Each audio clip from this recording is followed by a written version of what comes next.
Sad ću spojiti Valentinu. Kako bi to bilo da sad spojim Plavušu s bilo kim drugim osim sa drugom Plavušom. Tako da, Ivana...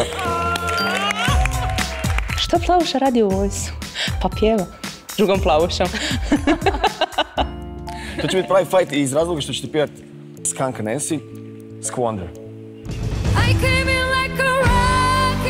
Ivana je jedina ponavljačica koja je ove godine uspjela. Ljudi, žena je bila prošlu sezonu s nama da vas čuje! Valentini je uspjelo iz prve osvojiti rockera jazzy baladom. Ajde, hvala Bogu! Sjela mi je apsolutno u tvojoj izvedbi. Hvala. Hello. It's me. Valentina i Ivana, kako vam se čini ovo što smo vas spojili? Jel nas mrzite? Ne. Zaista ne. Možda bi, ali pjesma je fenomenalna, tako da... Oprošite me. Da. To sam nekako imala osjećaj da ću završiti s njom. Zato što imamo ovdje plavu kosu, jedinu smo Plavuše u timu. Kad smo im obznanili da će se boriti jedna protiv druge, nekako se osjetila ta jedna fajterska iskra među njima. Ivana je fajter, ona grize.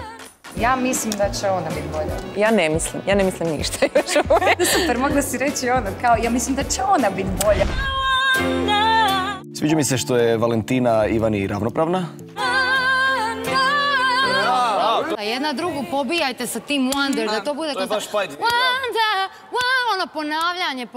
Ali ono kao da se svađaš kao zapravo, znaš ono. Konstantno jedna drugoj ulječite. I opet taj spoji tu frazu, molim te. Ta pjesma je za njih obje nekako na granici. Na ovom uvodu si zbog tog brata malo niska. Od njih dvije zapravo dalje će ona koje grlo izdrži do kraja te pjesme.